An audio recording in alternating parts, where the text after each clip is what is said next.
Are your tax dollars paying for someone else's fast food order? Well, that's the question that's fueling a political firestorm. Reports show nearly $250 million a year in SNAP benefits are being spent on hot fast food meals in 9 states that allow it, mostly blue led states like California, New York, and Illinois. Senator Joni Ernst is blasting the program, saying the N in SNAP stands for nutrition, not nuggets. She's now rolling out the Use Me Act, aiming to tighten who can use the restaurant meals program and where they can spend it. We want to know what you think about this. Should you be able to use taxpayer-funded SNAP benefits for fast food? Let us know. So, you just saw the clip that I played.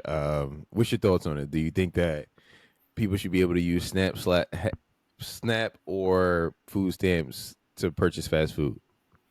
No. Why not? Because it's all unhealthy food. Right.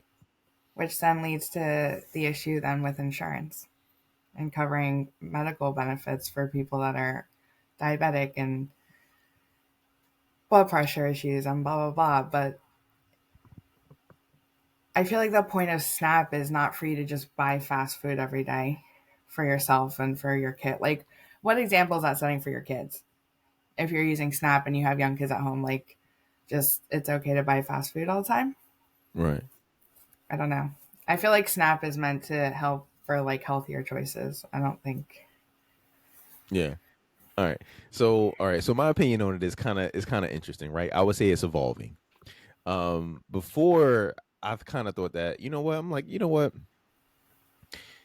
if the government gives these people whatever amount of money each month, then they should be able to use it on whatever they want to use it on. Because I've did a podcast on this before where we talked about this. And I had the opinion, like, you know what? Like, if they want to buy all this expensive stuff and steak and lobster and all that stuff, and they can only eat for 1 week out the month, then that's on them, right? You know what I mean? Like, they starve the rest of the month and they got to eat goddamn syrup sandwiches for the rest of the month. That's on them. I mean, like, they didn't budget their money properly, and so that's on them. Or if they want to take all their money and go on a cruise and live it up for 3 days and then come back and have to beg people for money and eat, oodles and noodles for the rest of the month, then that's on them, right?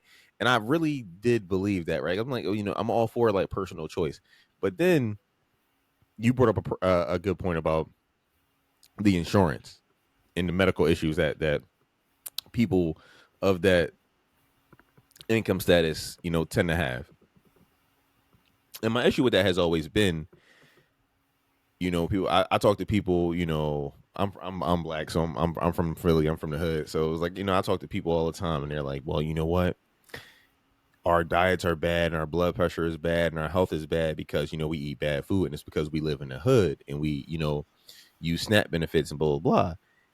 And it's like, okay, but SNAP doesn't stop you from buying corn and broccoli and asparagus and strawberries and shit. It doesn't stop. It's not like you could go to the grocery store and the person in the front says, "Nah, you can't buy this. You can't buy this asparagus You and this can't buy broccoli." salad. No.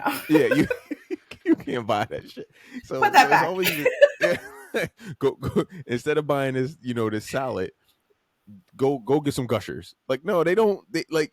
You can choose what you want to buy. They don't really restrict it to that extent, right? You could buy all the stuff you want to buy. And it's always been a joke to me because we use the system when it's most beneficial to us and when we can avoid accountability for our decisions, right? So we say, hey, you know what? Like, the system is messed up. We're unhealthy, and our blood pressure is 1,000 points higher than it should be because of the system. But you are the one that makes the decision as to what you buy. Mm-hmm. So how is the system to blame if you are the one making the decisions? If you could choose to buy all asparagus and broccoli, you don't have to, buy, chicken fingers. You don't have to do that. Yeah.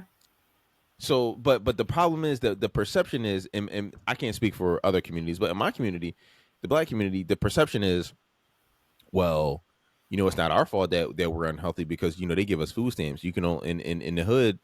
There's only a certain amount of things you can buy with food stamps, but within that certain amount of things is fruits and vegetables. You can buy fruits and vegetables. I was going to say, can't you still buy like healthier options within food stamps? We don't subscribe to that. We're like, well, it ain't our choice. Like, if give us a choice to buy honey buns and broccoli, we'll buy honey buns, but blame the white man for us buying honey buns. And it's crazy, you know what I mean? It's silly, it's funny, but it's like this is how we really think. And I think if you open the options up for people to be able to make even more unhealthy choices, then they'll do that, and then they'll still blame the system for them making the unhealthy choices. Mm-hmm. And So it's bad enough when some of the medical issues like blood pressure, diabetes is already hereditary, let alone like you're adding to it because you're just choosing to eat the things you're eating instead of at least trying to help yourself a little bit. I mean, Um, but we I don't. I just also mean, think that sets a bad example for your kids. If you yeah. have kids and you're using SNAP or food stamps or whatever, then I Listen, just I feel have a like that's brother. setting. I have a brother that's a year younger than me, and we used to make fun of him back then. But I'll tell you the story. My grandma, there were six of us, well, five of us young enough to get government benefits, and my grandma took us in because my mom and dad didn't take care of us. And we used to make fun of my younger brother, my brother that's a year younger than me, because one day this motherfucker, we went to the grocery store and we bought all this stuff and had all this stuff from food stamps and whatever. And our house was always packed, so we never lacked for any food. Like when my siblings say, "Oh, well, we struggled," I'm like, nigga, when? First of all, y'all never went outside and y'all always were full. So I was the only one that went outside because I used to play basketball, hang with the neighborhood kids.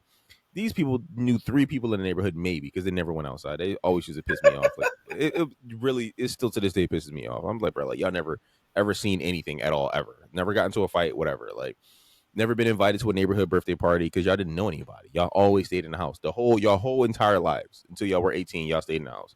But anyway, That's so even though we sad. lived in the hood, it was. I mean, it was by choice. We had super cable, right? We had Comcast. We had all the channels, right? So it was like their biggest fight in life was the fact that they had to fight for the remote before when they woke up in the morning. Like that was their biggest fight in life. But anyway, um, I'm like I feel letting like off there's some. only so much TV you can watch. Nah, bro. Like we had all eight HBOs, we had all the Cinemaxes, we had both Encores. They used to be I know, going but to like crazy, sit there for that long just straight watching TV bro. just seems They like. didn't care. But anyway, all right.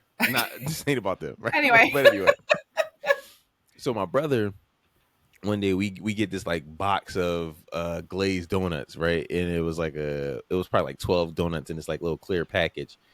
And we come down. We ordered on a Friday, Saturday. We come down. Everybody looking for the glazed donuts. We like, what's going on? My brother, that's a year younger than me, put the goddamn glazed donuts in a blender and blended them and then drank them bitches. All 12 of them? All 12 of them.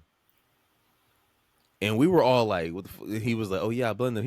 We were like, what the fuck? Like, what is wrong with you? Like, we were all like, Why did you, he blend them though? we have no, I still don't know to this day. He didn't make any sense when he said I what he said. understand if like he sat there and ate all 12, but to blend them, I don't And understand drank how it that goes like a down well. smoothie type, like a glazed donut smoothie type shit. And I'm like, of Uh, course you. Like, my brother was fat as shit back then too. I'm like, bro, of course you're 400 pounds because like you're blending 12 glazed donuts and drinking them like it's like it's water. Like, of course you're gonna yeah. die soon, right? Like, Oh, yeah, no. It's just it fosters behavior to where you can make unhealthy choices, but it's not really your fault because the system gave you food stamps to do it. So it's not you're not to blame. It's the system's fault. It's the white man's fault. It's sick. It's legit sick. It's disgusting. It's sick. It's pathetic, and I hate this victim narrative. It bothers me. It rubs me the wrong way, and it is what it is. it just all comes down to choices, and you're able to make your own choices. Whether you're low income and on food stamps or not, you have the choice to make what you're buying with food stamps. And they I don't see mean, it they're that not way. limiting it to honey buns and fruit roll ups like it can be. Could be some broccoli, some salads, chicken, Mm-mm. you The know. white man's making them eat those honey buns. That's what the part that you're not getting is that the white man makes them eat the honey buns. That's your problem now. You don't get it. I don't get it. Anyway, let us know what y'all think. Feel me, like, comment, subscribe, and until next time. Are you not entertained? Are you not entertained?